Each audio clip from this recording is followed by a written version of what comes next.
시록 1장 9절로 20절 말씀입니다. 오늘 매일 성경 본문이 요한계시록 1장 9절로 20절 말씀인데요. 우리 한번 찾아보죠. 요한계시록 1장 9절로 20절 말씀인데요. 한번 교독할까요? 나 요한은 너희 형제요 예수의 환난과 나라와 참음에 동참하는 자라. 하나님의 말씀과 예수를 증언하였으므로 말미암아 반모라는 섬에 있었더니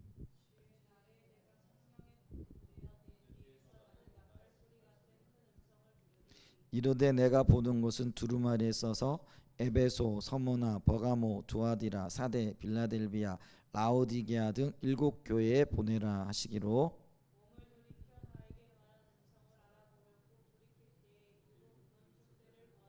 촛대 사이에 인자 같은 이가 발에 끌리는 옷을 입고 가슴에 금띠를 띠고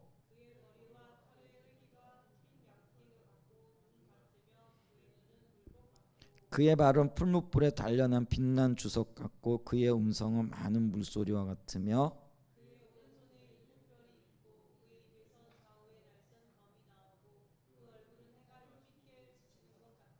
내가 볼 때 그의 발 앞에 엎드려져 죽은 자 같이 되매 그가 오른손을 내게 얹고 이르시되 두려워하지 말라 나는 처음이요 마지막이니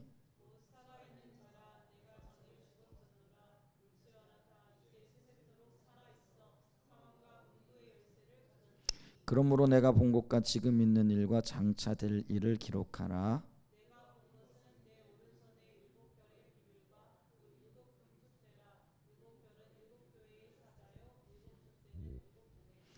아멘. 이번 7월 달부터 시작해가지고 요한계시록 묵상이 이렇게 들어가죠. 요한계시록이 우리가 묵시문학에 속하는 뭐 흔히 뭐 예언서라 이렇게 말하는 뭐 이렇게 장르라고 표현하기는 좀 그렇지만은 이제 그런 문학적인 기법을 사용하고 있는 서신서라 이렇게 말할 수가 있잖아요. 근데 이제 요한계시록이 굉장히 어려운 게 많은 비유라든지 또 우리가 뭐 666이라든지 14만 4천이라든지 이런 어떤 숫자들이 상징적으로 이렇게 쓰여져 있어요. 그렇다 보니까 요한계시록을 읽는데 많은 어려움들을 고백하는 분들도 있고 또 이게 도대체 어떤 의미인지 잘 모르겠고 또 이게 장차 일어날 일들에 대한 일들인지 아니면은 요한 당시에 그 어떤 배경을 갖고 있는 그런 말씀인지 뭐 이런 것들에 대해서 정확하게 이렇게 알지 못하게 되어지면은 상당히 이렇게 어려운 그래서 해석하기가 쉽지 않은 그런 책이라 이렇게 얘기할 수 있겠죠. 근데 뭐 가장 먼저는 하나님께서 하나님의 비밀을 밝히 보이시는 건데 그게 이제 계시라는 의미잖아요. 뚜껑을 열어 보인다라는 이제 그런 의미가 있어서 근데 이제 요한계시록을 볼 때 이제 오늘날 우리가 많이 조심해야 될 게 있는데 그게 뭐냐면 오늘날의 상황을 가지고 이 말씀을 이렇게 비추어 보는 거라는 거죠. 그게 아니고요. 이 요한계시록은 그때 당시의 상황과 또 그때 당시의 뭐 정치 또 그때 당시의 어떤 문화적인 또 그때 당시의 어떤 사건들 이제 그런 것들을 먼저 살펴봐야 되죠. 그래서 우리가 원 계시라 이렇게 얘기를 하는데 원래 하나님께서 말씀하셨던 의도가 어떤 배경에서 주어졌는가 이런 것들을 봐야 돼요. 그리고 난 다음에 오늘날 시대를 이렇게 뭐라 할까요? 이렇게 살펴보는 게 필요한데 근데 오늘날 많이 이제 요한계시록 보는 분들이 지금 우리 세상에서 일어나고 있는 어떤 사건들 뭐 일어나고 있는 어떤 정치적인 어떤 뭐 그 일들 이런 것들을 가지고 요한계시록을 거꾸로 들여다보고 있는 거죠. 근데 그러다 보니까 이게 많은 혼돈이 일어나요. 이제 그러면서 예를 들면은 뭐 이게 뭐 우리가 얘기하는 뭐 붉은 용이라든지 또 뭐 사단의 영이라든지 아니면은 뭐 666을 대표하는 어떤 그 정치적인 집단이라든지 아니면은 그 인물들 이게 이제 예를 들면 뭐 미국의 대통령이 바뀔 때마다 바뀌는 거죠. 그래서 언제는 뭐 오바마라 그랬다가 뭐 언제는 뭐 누구라 그랬다가 언제는 또 뭐 교황이라 그랬다가 이렇게 바뀌는 거잖아요.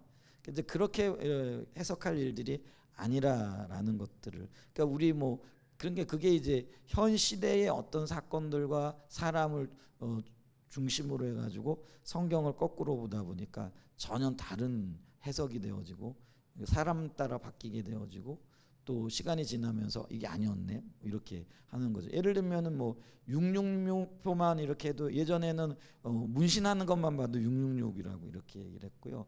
또 우리가 한참 뭐 3, 40년 전에는 바코드를 가지고 666표다 이렇게 얘기를 하고 또 요즘은 뭐 의료용 어떤 뭐 그걸로 이마에 뭘 넣는다든지 손목에 뭐 넣는다 이런 것들이 뭐 666이다 뭐 하여간 이제 그런 것들이 시대적인 상황을 가지고 성경을 거꾸로 이렇게 보는 거죠.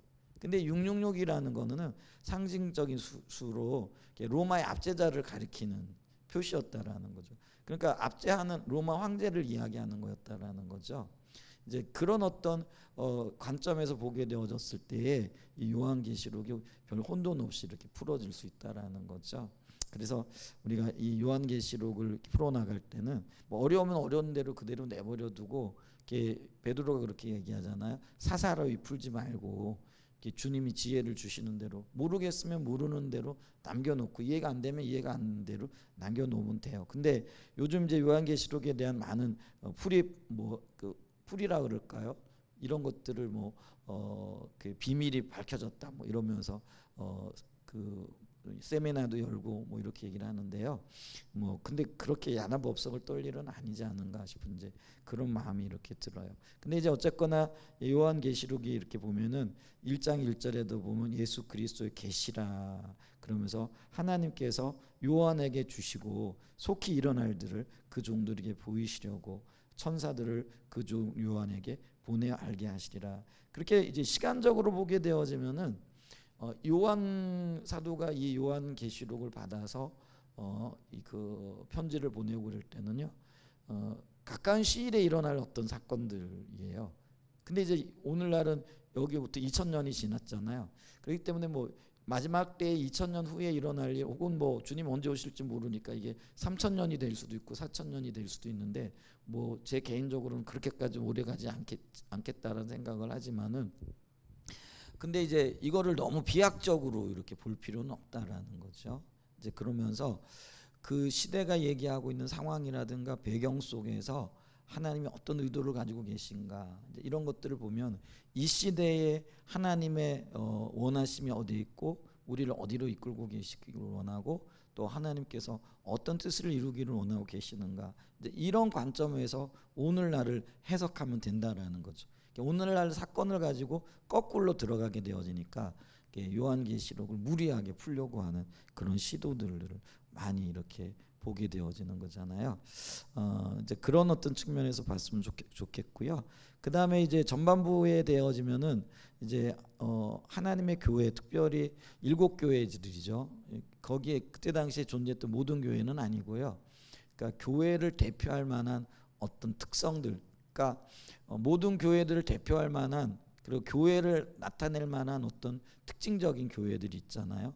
그런 어떤 특성이 있는 교회들을 뭐 예배소 교회라든지 아니면은 뭐 서머나 교회라든지 버가모 교회라든지 이래서 7교회가 대표 모든 교회를 대표하는 어떤 교회의 특징들 혹은 뭐 하나님을 경외하는 영역에 있어서 또 뭐 주님을 떠나는 영역에 있어서 유형들 뭐 이런 것들이 이렇게 나타나기도 하죠.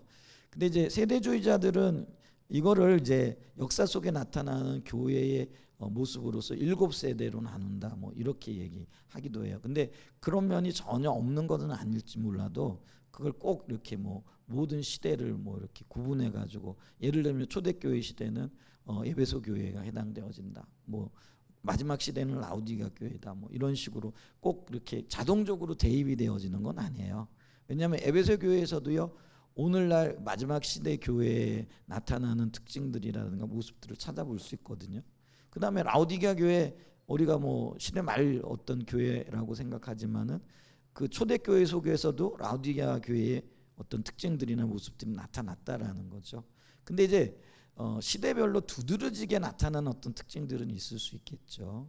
이제 그런 것들을 봤을 때는 뭐 이게 세대로 나누고 시대로 나누어 가지고 각 시대별로 이렇게 있을 수 있는 어떤 교회의 모습이다. 그래서 마지막 시대, 그러니까 요즘 종말의 시대죠. 이제 라오디게아 교회에 해당되어지는 어떤 그런 교회의 모습들이 나타난다, 보여진다. 뭐 이렇게 얘기를 하는 거죠. 근데 그런 면이 있지만은 그렇다고 그게 딱 맞아떨어지는 것은 아니다라는 것들을 우리가 전체적으로 좀 볼 수 있었으면 참 좋겠다 이렇게 싶고요. 그러면서 이제 일곱 교회 편지하는 내용들이 2장에부터 구체적으로 나타나게 될 텐데 오늘 이제 매일 성경 본문들을 좀 보게 되어지면은 요한이 자기 정체성 이야기도 좀 나오는 것 같고요.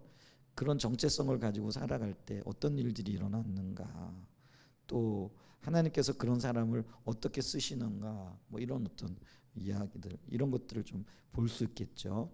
자, 우선 이제 9절을 보면은 나 요한은, 그래서 이게 요한계시록의 저자가 예수님의 12제자 중에 하나였던 사도 요한이라 이렇게 지금 모든 분들이 보고 있죠. 근데 이제 뭐 마가 요한도 있잖아요. 마가복음을 썼던. 그래서 어떤 분들은 이게 사도 요한인지 아니면 마가 요한인지, 뭐 요한이라는 말이 워낙 그때 당시는 흔했어요. 우리나라식으로 따지면은 철수, 뭐 길수, 뭐 그래서 그런 이름들이 많잖아요. 제 친구 중에도 길수가 있고 우리 선교회 리더십 중에도 길수가 있고, 길수라는 이름이 굉장히 어떤 면에서 흔하게 볼 수 있는 이름이에요. 근데 요한이라는 이름도 그랬다라는 거죠. 침례 요한도 요한이잖아요. 그러니까 뭐 요한 그래서 워낙 요한이라는 이름이 많으니까 그럼 이 요한계시록 쓴 이 요한은 누구냐? 나 요한이라고 분명히 얘기를 하는데, 근데 이 많은 학자들은 이게 마가 요한일 수도 있고 예수님의 12 제자 중에 한 명이었던 가장 막내였던 요한일 수도 있겠다. 근데 대체적으로 이 사도 요한이라 이렇게 지금 보고 있다라는 거죠. 근데 이 사도 요한이 자기를 지금 어떻게 얘기하고 있느냐면은 내가 너희의 형제라는 거, 그러니까 교회의 형제라라는 그런 의미겠죠. 그래서 같이 예수를 믿는 자요, 또 동역자요, 그리고 속해 있는 자라. 자, 그리스도인으로서의 정체성을 분명히 밝히고 있는 것들을 이렇게 보죠. 그리고 우리가 세상 속에 살아갈 때 내가 누구인가? 내가 그리스도의 종이요, 그리스도의 또 동역자요, 또 하나님의 자녀라, 그리고 교회에 속한 자라라는 의식을 분명히 가지고 이렇게 살아가는 것들이 굉장히 필요하죠. 그게 이제 자기 정체성의 문제죠. 근데 이 정체성을 가졌기 때문에 어떤 일이 있었냐면은 예수의 환란, 이게 초대교회 때는요, 예수 믿는다라는 게 환란과 자동적으로 연결되어지는 거죠. 그러니까 이 환란 때문에 어떤 면에서 순교도 일어나고 환란 때문에 배교도 일어나고, 이게 양날의 검이라는 거예요. 어떤 면에서 보면은 이게 이 환란이 어떤 면에서 신앙을 더 성숙해 하고 그 성숙이 결국은 자기 자신을 하나님 앞에 드리는, 이제 그것도 생명을 드리는 이제 그런 자리에까지 나가는가 하면은 어떤 형제들은 그 환란이 너무 힘들고 그 고난이 너무나 크게 느껴지기 때문에 나 예수 믿는 거 포기하겠다, 형제됨을 포기하겠다, 이렇게 이제 배교로 나타나는 양극단으로 나가게 되어지는 거죠. 이제 그런 걸 봤을 때에 예수 믿는다라는 것이 초대교회 때부터 이렇게 수월한 것 아니었다라는 거죠. 그리고 우리가 왜 그 전쟁할 때 저 적군과 싸울 수 있을지 없을지 먼저 자기 미천부터 계산해 보라고 그러잖아요. 내가 싸울 수 있을지 없을지. 그래서 우리가 이제 그런 부분에 있어서도 내가 예수 믿을 때 만사 형통이 아니에요. 이제 그렇게 우리가 복음을 전해 들었기 때문에 어떤 결단을 하고 나가다가도 고난의 문제가 닥치면 쉽게 주저앉는 이유들이 혹시 그렇게 내가 기대하는 바가 만사 형통이라는 거죠. 근데 우리는 예수 믿을 때 이제 그런 걸 분명히 계산을 해봐야 돼요. 표현이 좀 그런가요? 예수 믿으면은 만사 형통, 물론 주님이 함께 하시면 만사 형통이겠지만은 고난이 기다리고 있고 또 그 고난 때문에 참 많은 고통과 어려움을 겪을 수도 있겠다. 이거를 지금 우리가 늘 염두에 둬야 된다라는 거죠. 그렇게 하다가 살아가다 보면은 우리가 예수님 때문에 겪는 고난도 있고요. 때로는 자기 자신 때문에 받는 시험도 이렇게 있을 수 있지만은, 근데 이제 어쨌거나 예수 믿는 것 때문에 우리가 살아갈 때에 고난이 겹치고 또 어려운 문제가 있어도 이건 당연한 거야, 이렇게 볼 수 있다라는 거죠. 그러니까 초대교회 때부터요, 이게 초대교회 성도들은 이게 고난이 일부였다, 신앙의 일부였다라는 거죠. 그러니까 오늘날 근데 우리는 이런 의식이 없잖아요. 신앙 고난이 겹치면 아이고 뜨거워라 뭐 이렇게 반응을 하게 되어지는 거죠. 최근에 제가 여러분들을 이렇게 좀 만나서 대화도 하고 그분들이 살아온 어떤 인생들 이렇게 듣기도 하고 간접적으로 듣기도 하고 또 직접적으로 듣기도 하고 이제 이러면서요. 참 이렇게 예수 믿으면서 힘들게 살아온 분들 또 그게 예수 때문만은 아닌 것일 수도 있는 것들이 또 많이 이렇게 혼재돼 있더라고요. 이게 뒤섞여 있는 어떤 삶을 이렇게 보는데 어쨌거나 이렇게 보면서 야 저도 이렇게 살아오면서 뭐 쉽지는 않았다라고 이렇게 생각을 해왔는데 그렇다고 또 어렵다라는 생각도 해본 적이 없어요. 그냥 뭐 그게 내 삶의 일부니까. 근데 이렇게 얘기를 들으면서 저 험하게 살았다, 힘들게 살았겠다, 여러 가지 참 어려움이 많았네. 뭐 이런 이제 생각을 하게 되어지면서 우리 인생이 그렇게 만만하지만은 않은 것 같더라고요. 근데 그런 현장에서 우리가 예수 믿는다라는 것이 무엇인가 이런 것들도 좀 볼 필요가 있겠죠. 실제로 이 요한은요 예수 믿는다는 것 때문에 굉장히 어려움을 많이 겪었고 노년의 삶에 이 반모라는 섬에 유배 생활을 하는 거죠. 반모라는 섬은 뭐 에베소에서 지중해 쪽으로 한 90km 정도 떨어져 있는 바위로 이루어진 작은 섬이라고 그래요. 그러니까 바위가 많으니까 거기서 이제 하는 일이 뭐냐면 채석, 그러니까 돌을 캐내 가지고 왜 이탈리아 대리석 이런 게 굉장히 유명하잖아요. 그쪽에서 나온 어떤 돌들, 이제 그런 돌들을 다듬어 가지고 뭐 건축 재료를 쓴다든지 뭐 이런. 근데 이제 예나 지금이나 돌 일이 굉장히 힘들더라고요. 우리 여기 앞에 기념석이라고 하나 비석이 아니라 뭐 세워놓은 거 있잖아요. 그거 저 혼자 못 들거든요.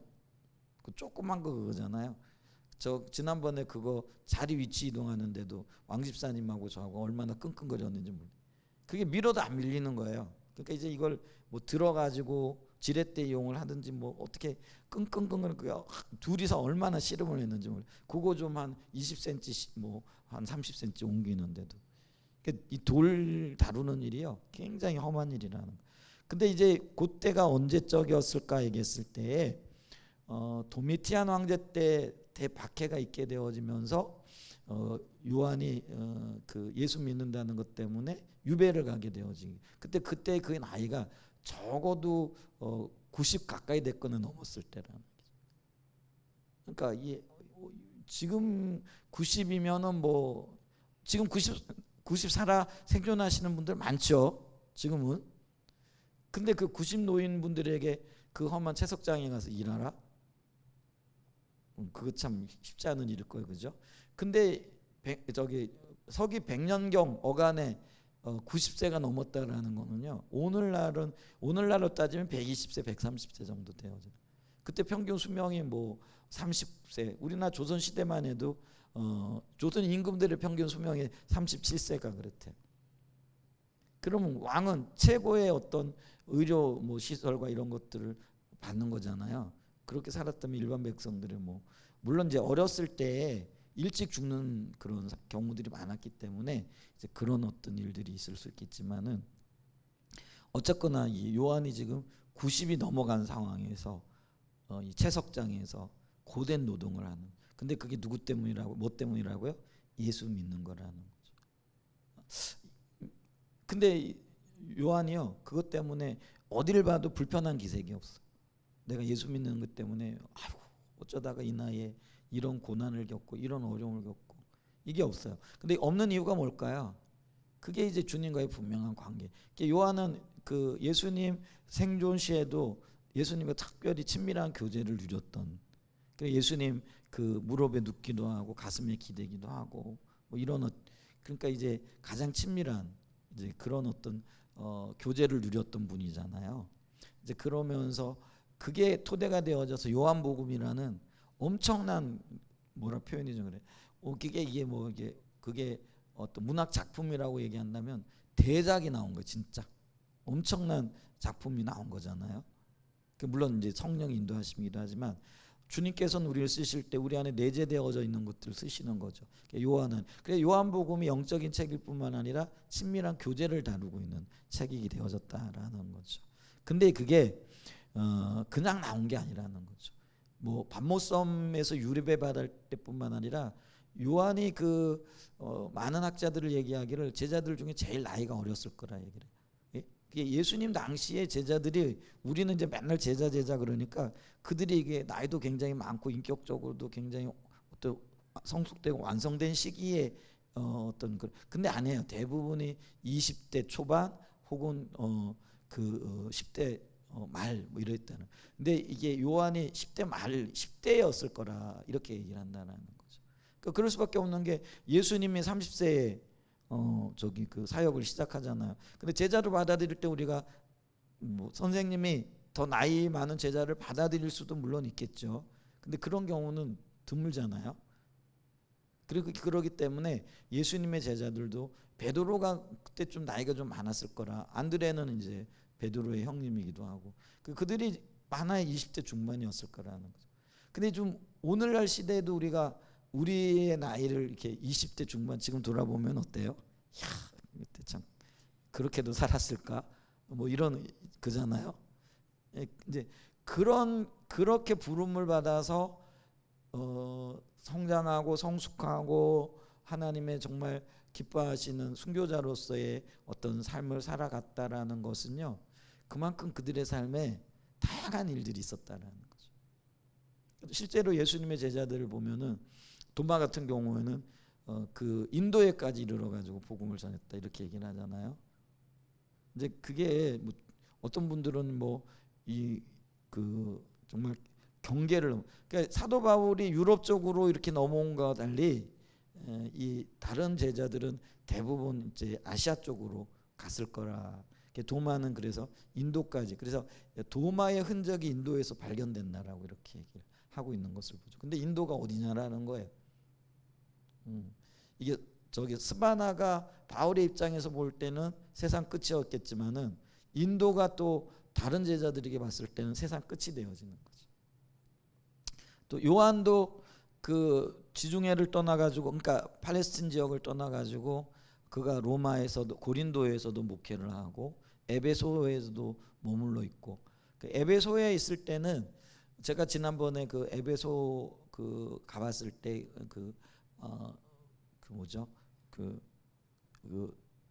인도하는 분 뭐라 그러죠?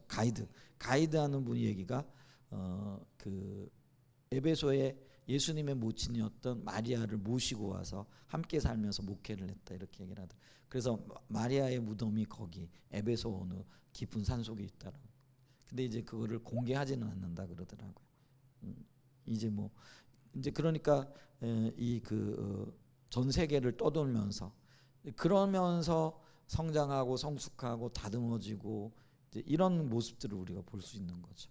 그러니까 주님의 일에 여기 보세요. 환난을 받았는데 그의 나라가 이루어지는 이 일에 오래 참았다라는 거예요. 여기 보면 참았다, 참음에 동참하는 자라.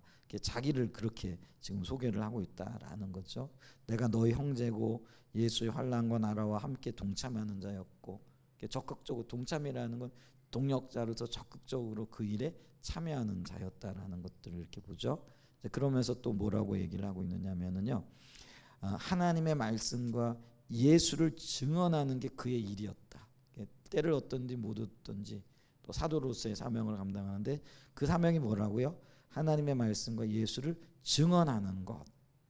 근데 그 결과로 어떤 일들이 일어난 거예요?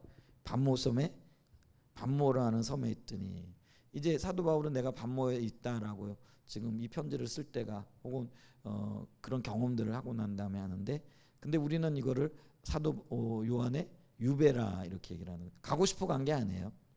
억지로 끌려갔고 그곳에서 귀양살이를 하고 있는 거죠. 귀양살이를 하면서 고된 채석장에서의 돌 노동자 표현이 좀 그래요. 돌을 캐는 채석장의 노역을 감당하는 그 일을 하고 있었다라는 것들을 이렇게 볼 수가 있어요. 그게 지금 사도 바울의 현재 처지이고 어떤 살아온 삶의 어떤 궤적이고 처해 있는 상황이라는 거죠. 그러니까 이제 이런 것들을 보면서 우리가 예수 믿는다라는 거, 어떤 면에서 사도 요한이 최고의 그리스도인이잖아요. 예수님의 12제자로서 우리가 볼 수 있는 어떤 영역에서는 뭐 어떤 지위를 얘기하는 게 아니라 인격적인 영역에서나 주님을 경험한 영역에 있어서나 우리가 어떤 면에 상상할 수 없을 정도의 신앙적인 성장과 성숙이 있지 않았을까. 뭐 그거는 뭐 모르는 일이지만 하여간 우리가 모범을 볼 수 있는 어떤 영역인데, 근데 그런 모든 것들이 이런 환난, 참음, 주님의 일에 동참하고 말씀과 예수를 증언하는 그런 어떤 삶 가운데 빚어져 온 모습이라는 거죠. 그래서 이 사도 바울의 인격이 사도 바울이 아니라 사도 요한의 인격이 참 아름답게, 그래서 이분은 그 모든 것들을 결국은 우리가 요한 1, 2서에 보게 되어지면 뭐 어떤 주제로 나타나느냐면요, 사랑으로 나타난다라는 거죠. 그러니까 요한복음에서도 하나님 사랑, 또 그 사랑이 있으면 하나님의 말씀에 순종하고 그 순종은 또 이웃 사랑으로 나타나는 거죠. 이제 그런 것들을 우리가 볼 수 있다라는 거죠. 근데 참 놀라운 거는요, 우리가 육체적으로 이렇게 고통을 겪고 또 피곤하고 이러면은요, 참 주저앉기 쉽거든요. 그리고 게을러지기 쉽거든요. 아니, 게을러지는 게 아니라 너무 피곤하니까 자연적으로 집중력도 떨어지고 또 어떤 그 사명에 대한 어떤 마음은 있을지 모르지만은 그런 거죠. 아유, 내가 마음은 있지만 육신이 약해가지고 뭐 이제 이런 어떤 표현을 하면서 주저앉아 있기 쉽다라는 거죠. 이분의 나이를 생각하면은 충분히 그럴 수 있잖아요. 근데 10절에 보면은요, 반전이 있는 것을 이렇게 제가 보겠더라고요. 여기 보세요. 주의 날에, 이 주의 날이라는 거는 안식일이 아니고 이렇게 초대교회 성도들이 지켰던 오늘날 우리 주일을 얘기를 하는 거잖아요. 주의 날에 내가 성령에 감동되어 내 뒤에서 나는 나팔 소리 같은 큰 음성을 들으니, 저는 이게 주의 날, 물론 모든 날이 주님의 날이지만 특별히 구별되어진 날에 이분이 뭘 했다라는 거예요. 예배 드리는 가운데 성령의 큰 감동이 있었다라는 거죠. 그러니까 이 말은 그런 말로 표현되어지만 우리가 이런 것들을 좀 상상력을 동원해 가지고 그 밤모습으로 돌아가 가지고 우리가 그 모습을 좀 보게 되어지면은 이 사도 요한이 예배 가운데 성령의 충만한 임재를 누리고 있다라는 거예요. 이게 참 감동인 거죠. 그냥 피곤해 지쳐가지고 주일도 제대로 뭐 어떤 면에서는 오늘날 우리가 그럴 때 많잖아요. 피곤하고 힘들고 고통스럽고 뭐 또 뭐 여러 가지 일들 때문에 뭐 주일도 제대로 못 지키고, 못 지키니까 당연히 뭐 하나님의 임재 뭐 이런 것들 못 누리는 거잖아요. 근데 이제 요한의 경우에는요, 영적인 어떤 긴장감, 예배하는 것, 임재를 누리는 것, 그게 젊었을 때나 또 이렇게 나이가 많이 들어 이제 90이 넘었다 이렇게 하면은 어떤 면에서는 뭐 이렇게 물론 모세 같은 경우에는 나이가 120이 되어졌지만 기력이 쇠하지 않았더라. 막 요한에게도 그런 은혜가 있었을 수도 있어요, 그죠? 그럼에도 불구하고 우리가 90이라는 나이를 좀 이렇게 생각해 보게 되어지면은 이게 의외의 모습인 것을 보죠. 그리고 어떤 면에서 영적으로 가장 왕성하고 어떤 면에서는 가장 어떤 면에서는 활동적인 지금 일들을 하고 있는 거잖아요. 주님과 교제하고 성령의 영감이 있고 감동이 있고 뭐 이런 거죠. 그러면서 여기 보면 내 뒤에서 나는 나팔 소리 같은 큰 음성을 들으니, 이 음성 소리가 저는 이래 생각되어져요. 정말로 육으로, 그러니까 귀로 들려지는 소리였을까? 아니면 영적인 어떤 귀로 들려지는 소리였을까? 몰라요, 그죠? 성경은 그걸. 근데 이게 우리가 보통 하나님이 이렇게 일하시는 거는, 예를 들면은 나는 보는데 다른 사람이 못 봐. 그러면 그게 영적인 현상이에요? 아니면은 그게 육적인 현상이에요? 만약에 육적인 현상이라 그러면은 나도 듣고 너도 듣고 우리 모두가 옆에 있는 사람 다 들어야 되는 거거든요. 근데 우리가 사도 바울의 경우를 봤을 때도 하늘에서 큰 소리가 나는데 웅웅 뭐 천둥 소리는 나는데 무슨 소리인지는 사도 바울만 듣는 거예요. 그러면 그건 엄연히 영적인 현상이거든요. 모르는 낌새는 있어. 우리가 예를 들면은 예배 드리고 난 다음에 어떤 분들이 막 성령이 큰 감동 있고 임재가 있으면 뭐 뒤로 넘어가든지 뭐 앞으로 꼬꾸라지든지 뭐 눕든지 아니면 울든지 이런 어떤 현상들은 우리가 봐요. 그런데 내면적으로 어떤 일이 일어났는지는 모르잖아요. 그분만이 아는 거죠. 그럼 이거는 분명히 영적인 현상이라는 거죠. 근데 이거는 임재 가운데 깊이 들어갈 때만 나타나는 현상이라는 거죠. 그래서 이게요, 참 부러운 마음도 드는 거예요. 야, 이분은 끝까지, 그리고 그 고난의 한 현장 가운데 우리가 육신적으로 볼 때는 너무나도 피곤한 상태에 있을 그런 어떤 육신이었겠지만은 임재를 누리고, 그러니까 이게 왕성하다라는 게, 영적으로 더 활기차고 활발하고 또 음성 듣는 그런 귀가 열려져 있고, 그렇잖아요. 우리가 그 음성 듣는 귀가 열려져 있고 주님과의 교제가 열려져 있다라는 거는요, 야, 어느 날 내가 주님 찾아야지 한다고 해가지고요, 주님이 막 곧바로 방문하시는 게 아니더라고. 물론 특별한 경우 그럴 수도 있어요. 그럼 그런 경우는 어떤 경우냐면은요, 평상시에 늘 주님과 교제하면서 그 주님의 음성을 인지하고, 그러니까 주님과의 친밀함, 그러니까 주님의 음성을 듣는다라는 게 그런 의미잖아요. 주님과의 친밀하다라는 게 음성 듣는 것과 관련되잖아요. 그러니까 음성 듣는다라는 게 주님의 그 뭐죠? 주님을 안다라는 것이죠. 친밀한 교제 가운데 음성 듣는다라는 건 주님의 의중과 의도를 안다라는 그런 거잖아요. 뭐 소리를 듣느냐 이런 의미가 아니고요. 하나님의 마음과 하나님의 그 심정과 하나님의 의중과 이런 것들을 아는 거예요. 이게 친밀한 교제가 가져다주는 유익이라는 거죠. 그러면서 하나님의 성품을 깨달아 알게 되어지고, 말씀이 정말 잘 박힌 모처럼 내 삶에 반영되어지는 것. 이게 우리가 요한복음 5장 37절에 보면은 하나님을 모르는 것의 증거가 음성도 못 듣고 형령도 못 보고 그 말씀이 그 속에 있지 않은 거잖아요. 그럼 이 얘기는 이 세 가지가 하나님을 아는 것고 친밀한 교제를 갖고 있는 것의 한 현상이라는 거예요. 근데 지금 사도 바울이 큰 음성을 들었다. 그럼 하나님의 음성이 아까 얘기했잖아요. 육으로 들려지느냐 영으로 들려지느냐 그랬을 때, 영으로 들려지는 게 어떤 뭐 데시벨이 예를 들면은 30데시벨인지 90데시벨인지 이게 그거는 측정될 수 있는 게 아니에요. 사람이 느끼는 것에, 그러니까 영적인 교감에 따라 가지고 이게 큰 음성일 수도 있고 작은 음성일 수도 있죠. 물론 주님이 우리 육에 뭐 소곤소곤 얘기할 수도 있지만, 근데 이게 영적인 거는 소곤소곤의 문제가 아니고 뭐 큰 소리의 문제가 아니라는 거예요. 이제 그걸 얼마만큼 분명하게 캐치하느냐, 그리고 큰 감동으로 받느냐, 이런 것과도 관련이 되어지지 않겠어요? 근데 지금 사도 요한이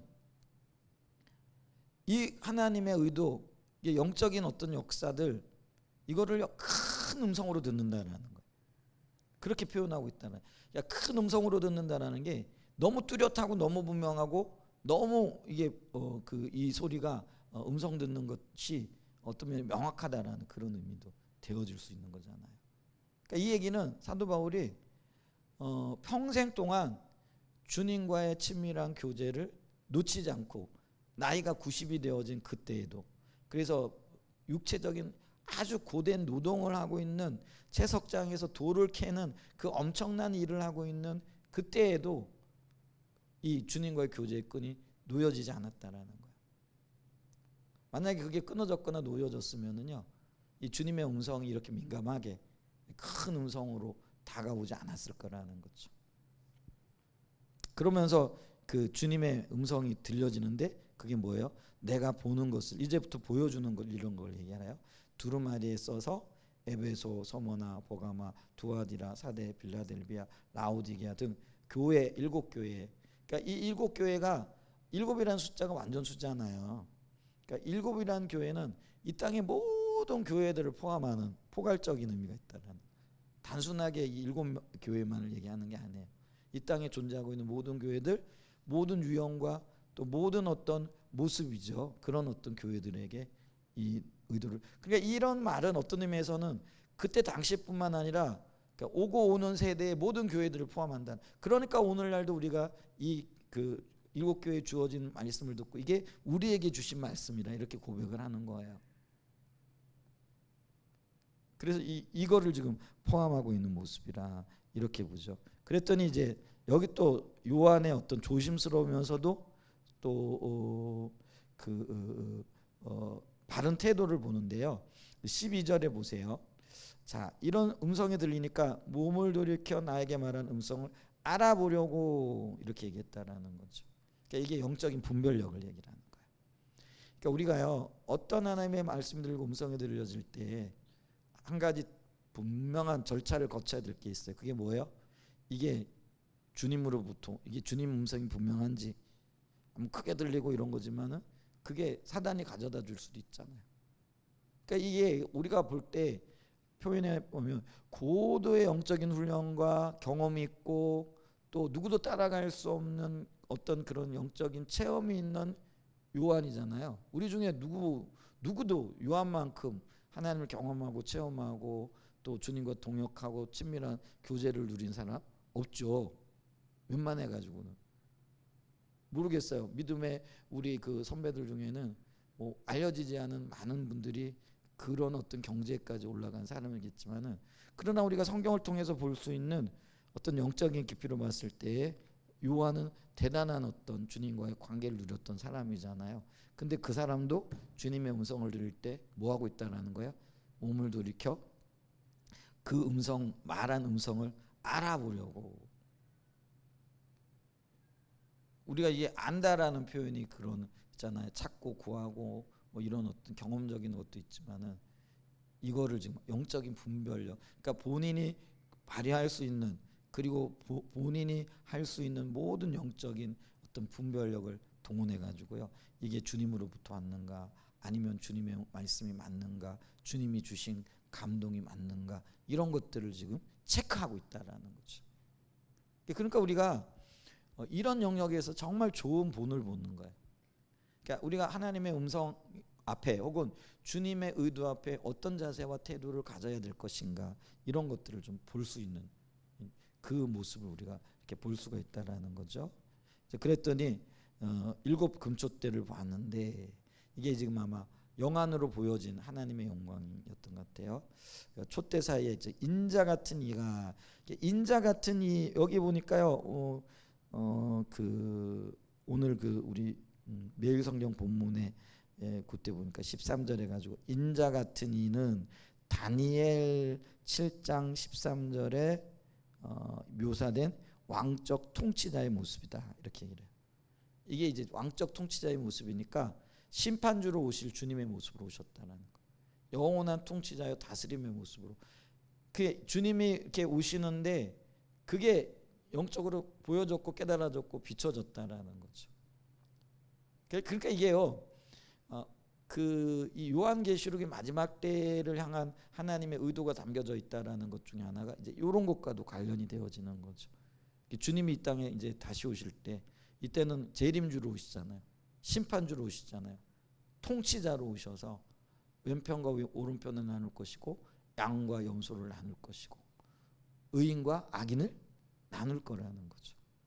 이제 그게 심판주의 특징이고 권세고 권한이라는 것들을 우리가 볼 수 있다라는 거죠.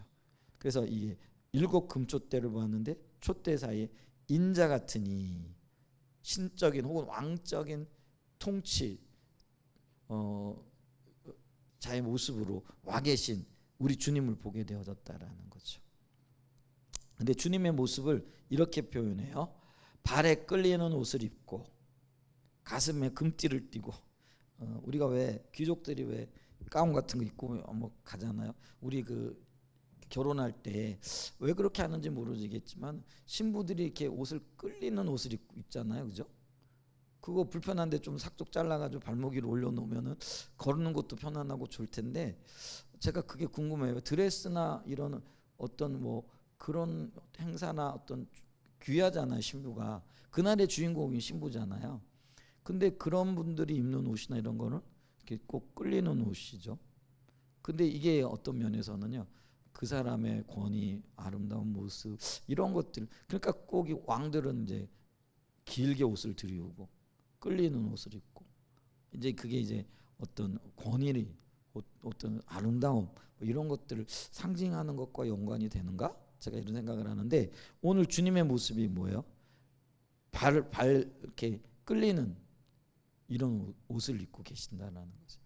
우리 뭐 주님이 뭐 어떤 옷을 입었느냐 뭐 이게 굉장히 중요하지는 않을지 모르겠지만은 하여간 이제 이런 모습이 왕의 모습이고 통치자의 모습이고 권세자의 모습으로 이렇게 왔다라는 거죠. 그리고 가슴에 금띠, 금이라는 거는 이게 이제 존귀함의 상징이 있는 거죠. 금이 귀하잖아요. 요즘 금값이 천정부지라고.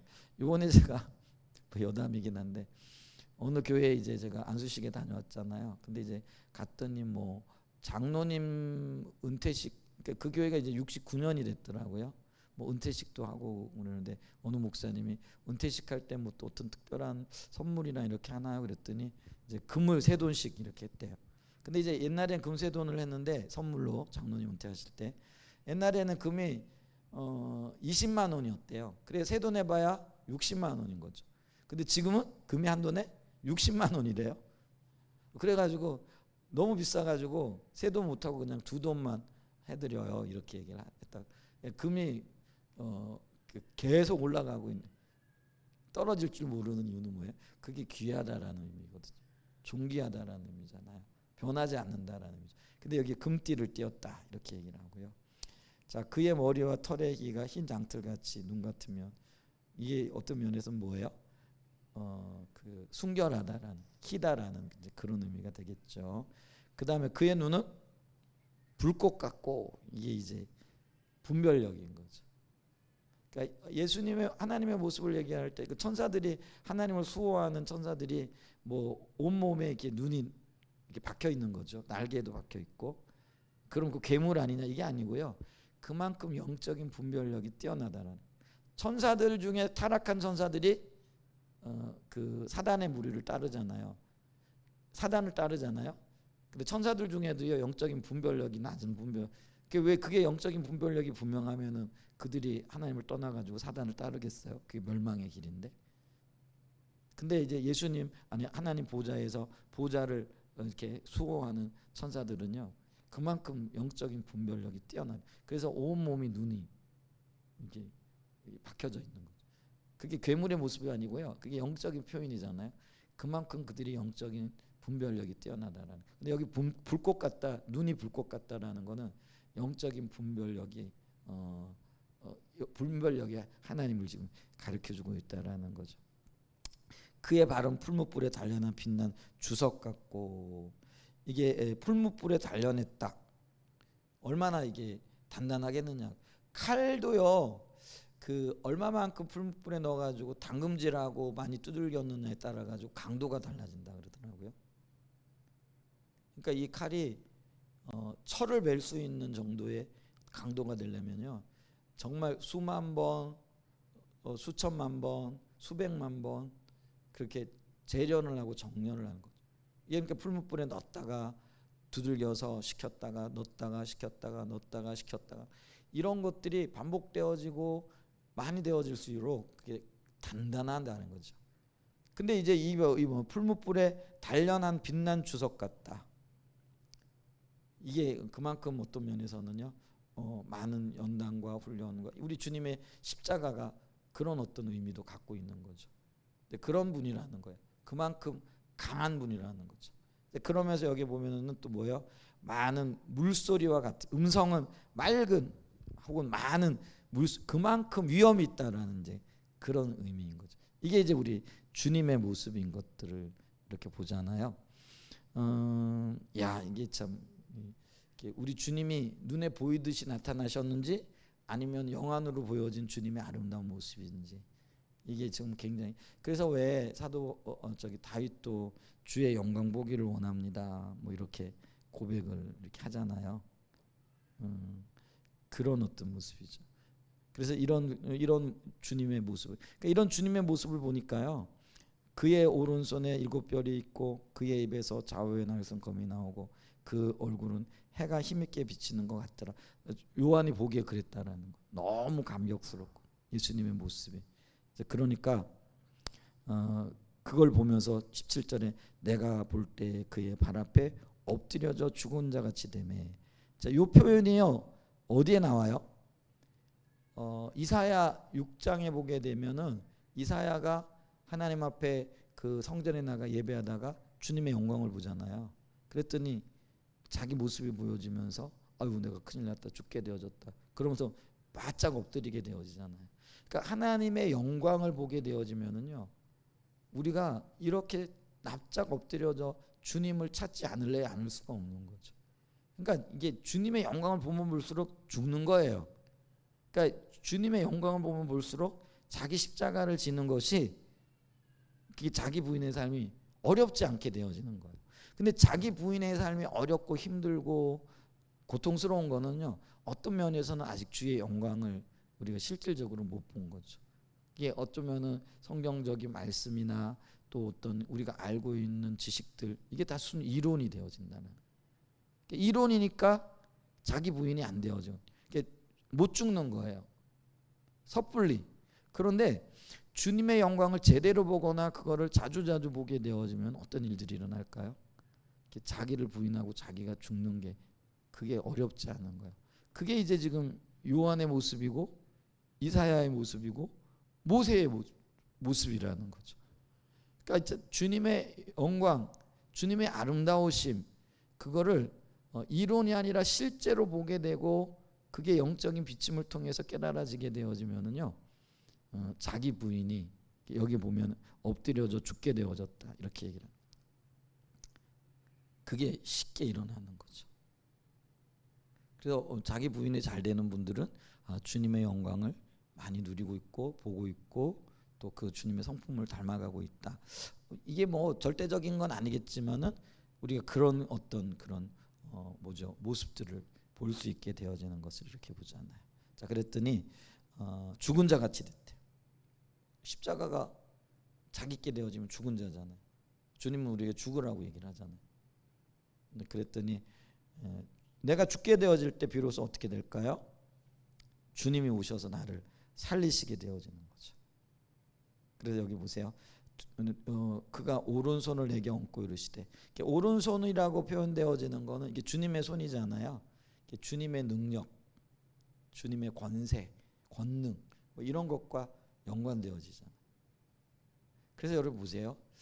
90에 다 죽어가, 외형적으로는 그때 모르겠어요. 다 죽어가시는 분인지 아니면은 모세처럼 정말 너무나 건강하셨는지는 아마 그랬을 거라고 싶긴 해요. 근데 이제 그 예수님의 영광 앞에 섰을 때는 마치 썩은 송장처럼 죽은 것처럼 되어버린 거죠.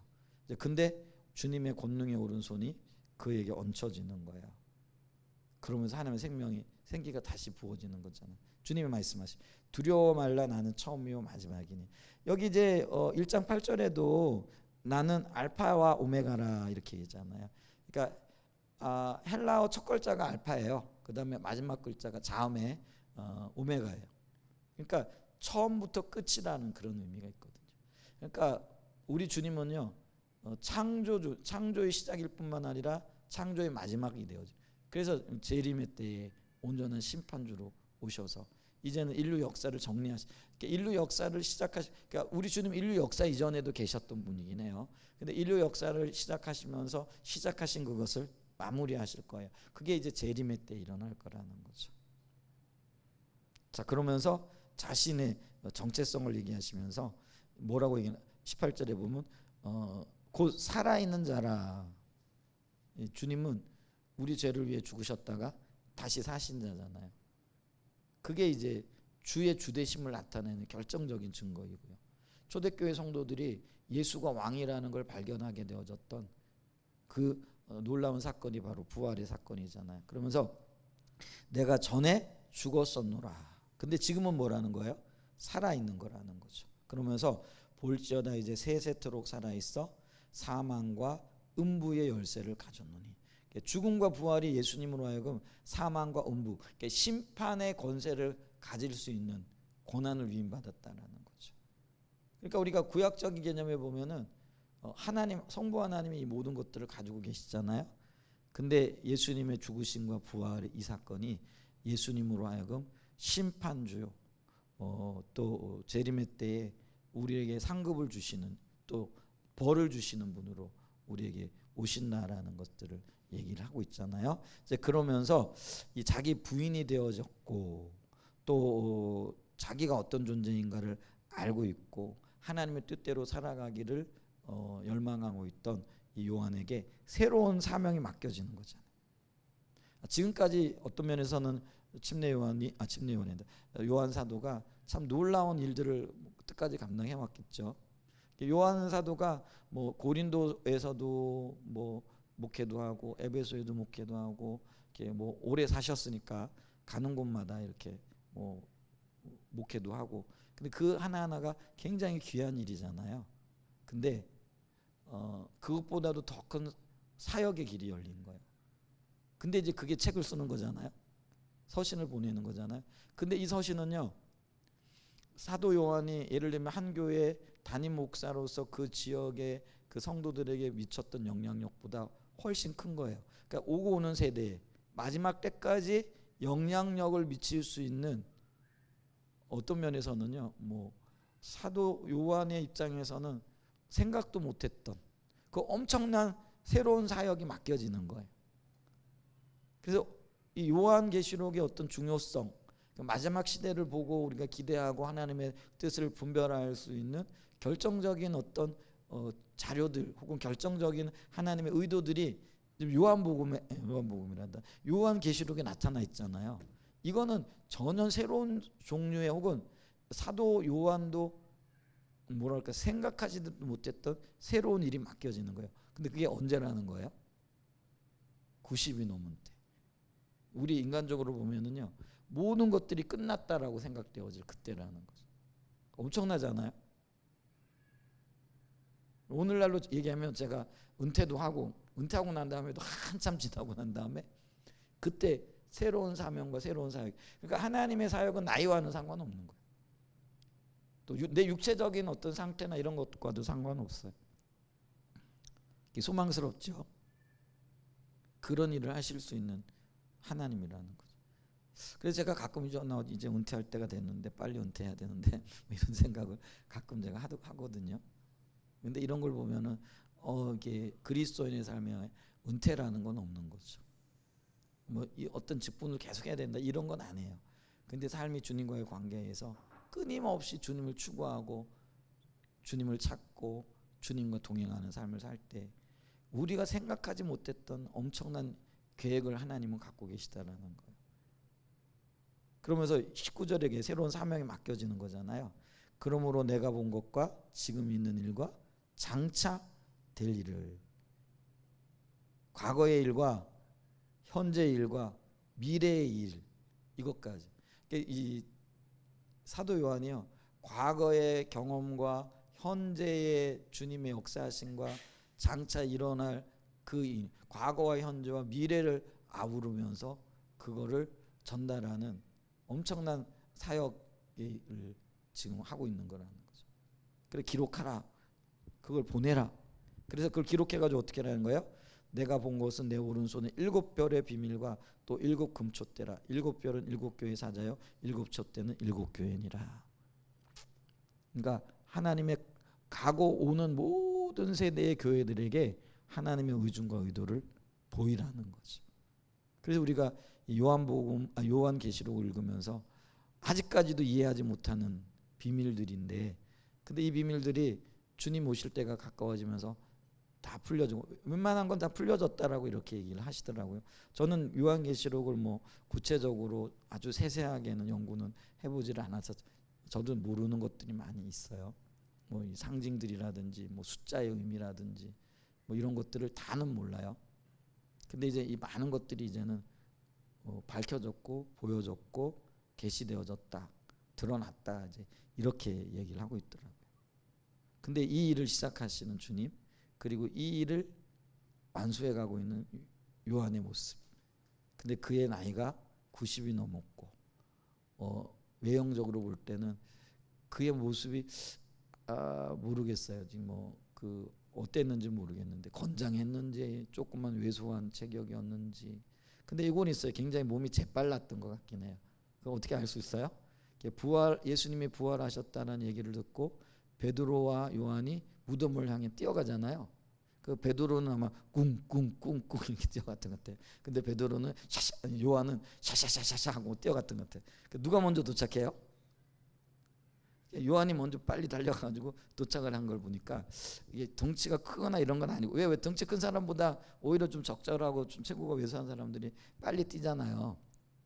막 뛰어가가지고 예수님 무덤 앞에 탁 일어나가지고 보고 있는 모습 보잖아요. 근데 들어가진 않죠. 왜? 조금 이렇게 베드로하고는 좀 다른 성격이었던 거예요. 조금 소심하고 또 그러니까 맨날 예수님 품에 누워 있는 거죠.